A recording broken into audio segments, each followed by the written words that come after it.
on November 2nd at the bye with the trade deadline coming, who is this football team? Are they a bona fide playoff team? Are they a team that's going to fight for a wild card spot? Are they a contender more than maybe we might think? How do you guys kind of define this football team right now? I would say that this is a team that's firmly in contention for a wild card spot. I think they're still on track to get one of those spots. I think they still have a lot of victories in their future, the second half of the season. They still play 5 very challenged football teams. They play 5 defenses that are ranked in the 20s. They play a number of football teams that have very, very few victories. So they have a lot of winning to do yet this season. I don't think that they are a serious contender to go deep into the playoffs this year.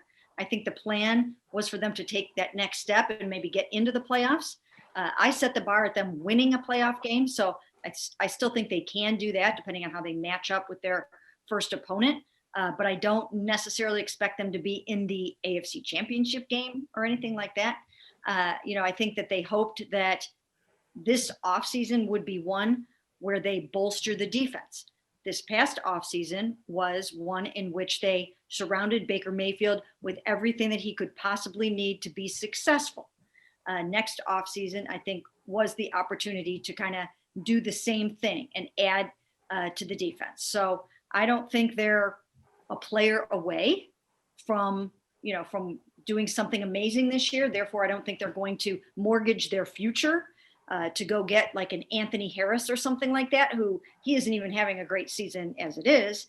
But I don't think that they want to rent a player for the last 8 games of the season, give up assets, valuable assets for that, because I think that they feel they can accomplish what they want to and need to pretty much with what they have right now.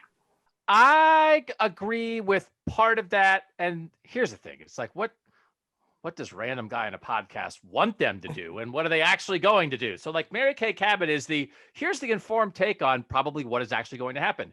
Here's crazy guy who wants them to trade everybody. Listen, draft capital is super important. They're set up for the future. They do have a couple extra picks in 21, right? They have an extra 3rd and an extra 4th. Is that right? I think so, yeah. And I think they should make the playoffs. I think they will make the playoffs. But I think if they make the playoffs, they're going to make it by 1 game.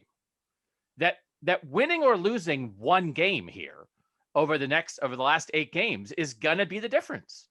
It's going to, whether they go 10-6 or 9-7, whether they go 9-7 or 8-8, will be the difference between making the playoffs or not. And making the playoffs or not is a huge deal. And as far as like winning a playoff game, they're going to play either Pittsburgh or Kansas City in the first playoff game. So it's like, but let's get in. So I think it's possible they could make a middle tier trade that would increase their chances of making the playoffs. The trade I don't want to make is the trade where I'm looking at it and saying, this trade helps me beat the Texans. This trade helps me beat the Eagles. Because if you need to make a trade to beat one of those teams, that's short-term thinking at its finest. If you can't beat the Texans or Eagles or the Jaguars without making a trade, then it's a miracle if you get to 9-7 or 10-6 and don't make the playoffs. Like, then you have overachieved. I'm not going to give up a 3rd round pick. I might give up a 7th round pick or whatever, a pick in the next 2022, maybe a conditional 5th or something like that. But I don't think you're going to get a return that's going to make a huge difference. I'm just not making a trade that's going to help me beat the Texans or the Eagles in 2020. The trade I'm going to make is going to be one that, maybe it helps me now, but it's also going to help me next year. It might help me the year after that. I always go back to the Ronnie Harrison trade, right? You traded for a guy, you gave up a 5th round pick, you control him into next year. The ceiling on that is maybe he's your safety next to Grant Delpit for a long time. Your floor is, as we've seen, you got a pretty good player who you can put on the field and he'll make some plays for you. Mary Kay, you're probably right, but I am absolutely here because I think the difference between and I think this is an important part of this discussion. The difference between going 9-7 and not making the playoffs, but having like a successful winning year and you barely miss the playoffs versus going 10-6 and making the playoffs is actually quite large. Do you think that's a big gap in terms of momentum for the franchise, giving the current players a winning feel, giving the fans a winning feel? Mary Kay, you're shaking your head. Yes. 100%. Yes. I think there's a huge difference between making the playoffs and not making the playoffs. And I even remember, just living through the 10-6 season when they didn't make the playoffs. And there's just this big thud that happens at the end of the season.